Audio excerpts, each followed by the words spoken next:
महाराजा की जय कमान की महाराजा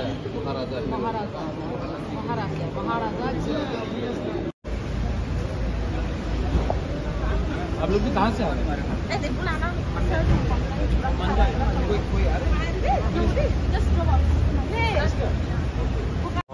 ठीक हूँ। मैं अपने आज सीनियर लीडरशिप से मिल रहा हूँ।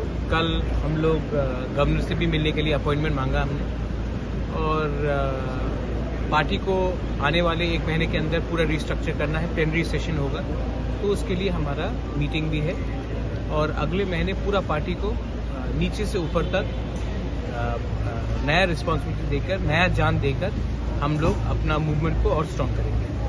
दिल्ली में जो मीटिंग हुआ था अमित शाह जी से जो मीटिंग हुआ था बहुत अच्छा हुआ था, लेकिन जो स्टेट गवर्नमेंट से आवाज निकल रहा है और जो दिल्ली बोल रहा है वो 2 अलग अलग बात है।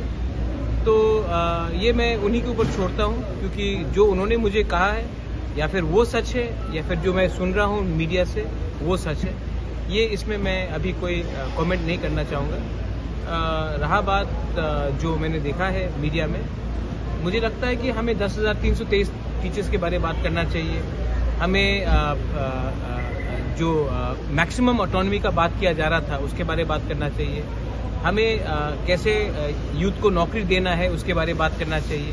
हमें सीबीएसई में, कॉकबॉरोक में, रोमन स्क्रिप्ट में कैसे हम लोग परीक्षा दें उसके बारे में बात करना चाहिए। हमें ग्रेटर त्रिपुरालैंड के लिए बात करना चाहिए। लेकिन मैं यहाँ में कोई किसी को नाम से बुला रहा है, कोई पर्सनल अटैक हो रहा है, ये सब चीज़ नहीं होना चाहिए। हमको लगता है कि हमारा प्रायोरिटी है तिपरासा लोग, और हमको तिपरासा लोगों के लिए बात करना है।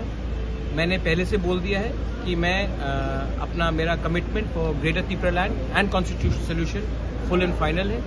और अगर स्टेट गवर्नमेंट हमसे कोऑपरेट नहीं करेगी तो फिर हम भी अपना रास्ता निकालेंगे, क्योंकि हमारा फाइट पॉलिटिकल नहीं है, हमारा फाइट जाति के लिए है।